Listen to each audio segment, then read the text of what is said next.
یہ ان لوگوں کے لیے بھی ہے جنہیں مثلاً کینسر کی تشخیص ہوئی ہو اور وہ صبر سے کام لے رہے ہوں، جن کے ہاتھ یا پاؤں کاٹے جا چکے ہوں اور وہ صبر کر رہے ہوں، جنہیں صحت کے مسائل اور بیماریاں لاحق ہوں، جنہیں شوگر ہو، جنہیں جوڑوں کا درد آرتھرائٹس ہو، جو مشکلات کا سامنا کر رہے ہوں، جن کی گاڑیاں چھن گئی ہوں، جن پر ڈاکہ پڑا ہو، جن پر گولیاں چلائی گئی ہوں، جو فالج کا شکار ہو چکے ہوں، جن کی فیکٹریاں جل چکی ہوں، جن کے گھر جل گئے ہوں، جن کی ازدواجی زندگی میں مسائل ہوں، جنہیں بغیر کسی وجہ یا انصاف کے طلاق دے دی گئی ہو، جو سڑکوں پر چھوڑ دیے گئے ہوں، جنہیں نظر انداز کر دیا گیا ہو، جن کا مال چھین لیا گیا ہو، جو کسی بھی طرح کی آزمائش سے گزرے ہوں، اللہ تعالیٰ فرماتا ہے اگر تم صبر کرو اور اللہ کے فیصلے کے آگے سر جھکا دو اور ہر حال میں کہو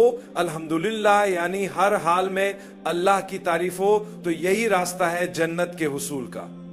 اللہ فرماتا ہے کہ اگر تم ایسا کرتے ہو اور تم ان لوگوں میں سے ہو جو اللہ کے فیصلے سے شکوہ نہیں کرتے بلکہ خوشی سے اسے قبول کرتے ہیں، دل سے مانتے ہیں کہ اللہ کا فیصلہ میرے لیے بہتر ہے، تو اللہ قیامت کے دن اعلان کرے گا میں نے ان خاص بندوں کو آج انعام عطا کر دیا ہے۔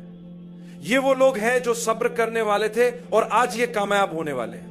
اگر آپ کو کوئی چھوٹی بیماری ہے یا کوئی درد ہے تو گھبرائیں نہیں، ہمت نہ ہارے، وہ ہر بار آنے والا درد تمہارے درجے بلند کر رہا ہے۔ اللہ کا شکر ادا کرو، کہو یا اللہ مجھے شفا عطا فرما، لیکن میں تیرے فیصلے سے ناراض نہیں ہوں، ہمیں دعا مانگنی ہے، یہ ہمارا فرض ہے، اس میں کوئی برائی نہیں۔ لیکن اگر ہم اللہ سے شکوے کرنے لگے کہ یا اللہ تو نے میرے بیٹے کو کیوں لے لیا، تو میرے ساتھ ایسا کیوں کر رہا ہے، تو ہم اس امتحان میں کامیاب نہیں ہوں گے، اس کے بجائے ہمارا نتیجہ ناکامی کا ہوگا۔ اللہ ہمیں محفوظ رکھے، ہم ایسا نتیجہ نہیں چاہتے۔ اور اللہ فرماتا ہے میں نے تمہیں امتحان دینے کا موقع دیا تھا، پھر تم ناکامی کا سرٹیفکیٹ لے کر کیوں آئے؟ میں نے تو تمہیں ایک کتاب بھی بھیجی تھی۔ ذرا سوچئے، جب ہمیں میٹرک کا امتحان دینا ہوتا ہے یا کوئی اور اہم امتحان تو ہم دن رات محنت کرتے ہیں، صبح شام پڑھائی کرتے ہیں، دیر رات تک جاگتے ہیں، نیند قربان کرتے ہیں، صرف اس لیے کہ امتحان میں کامیابی حاصل کر سکیں اور اگلے درجے تک پہنچ سکیں۔ تو پھر ہم اللہ کی کتاب کیوں نہیں پڑھتے تاکہ اس امتحان میں کامیاب ہو سکے جو جنت تک لے جائے؟ اللہ ہمیں عقل عطا فرمائے۔ اللہ تعالیٰ فرماتا ہے کہ قیامت کے دن یہ سب کچھ ہوگا، لیکن ذرا ٹھہریے، ان لوگوں کے لیے جنت میں مزید بھی بہت کچھ ہوگا جو صبر کرنے والے تھے۔ اسی لیے ہم کہتے ہیں کہ جب کوئی مصیبت آپ کی طرف آئے تو اسے اللہ کے قریب ہونے کا موقع سمجھیے، نہ کہ شیطان کے ہاتھ میں جانے کا۔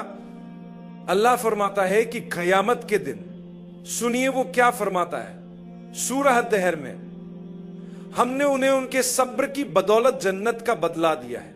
وہ آرام سے پیچھے ٹیک لگا کر بیٹھے ہوں گے اپنی مسندوں پر۔ یہ آرام انہیں اس صبر کے بدلے ملا جو انہوں نے دنیا میں کیا تھا، اور صبر واقعی اللہ کی ایک بہت بڑی نعمت ہے، لیکن یہ نعمت اسی کو دی جاتی ہے جسے اس سے بھی بڑی نعمت ملے، یعنی آزمائش اور مشکلات۔ بلکہ یوں کہیے کہ اگر کوئی مشکل آپ کی طرف آتی ہے تو یہ خود ایک عظیم موقع اور نعمت ہے، اگر آپ اسے اس نظر سے دیکھیں، کیونکہ اگر یہ مشکل نہ آتی تو آپ صبر کیسے کرتے؟ اگر آپ کی زندگی بالکل آسان، ہموار اور بے فکر ہے تو واقعی آپ کو پریشان ہونا چاہیے۔ پھر آپ کو سوچنا چاہیے کہ کہاں ہیں وہ مواقع ہیں جن میں آپ صبر جیسی عظیم عبادت کر سکیں۔ اگر آزمائشیں اور مشکلات نہ ہوں تو ہم کیسے صبر کر کے اللہ کے قریب جا سکتے ہیں؟ اللہ ہمیں سمجھ عطا فرمائے۔ آئیے جنت کی بات جاری رکھتے ہیں۔ اللہ تعالیٰ فرماتا ہے کہ اس دن منادی کرنے والا پکارے گا یا خود اللہ پکارے گا۔ سورہ رعد میں اللہ فرماتا ہے سلامتی ہو تم پر اس صبر کے بدلے جو تم نے دنیا میں کیا، کیا خوب جگہ ہے تمہارے لیے، کیا خوب انجام ہے، یہی وہ جنت ہے جو میں نے تمہارے لیے تیار کی ہے۔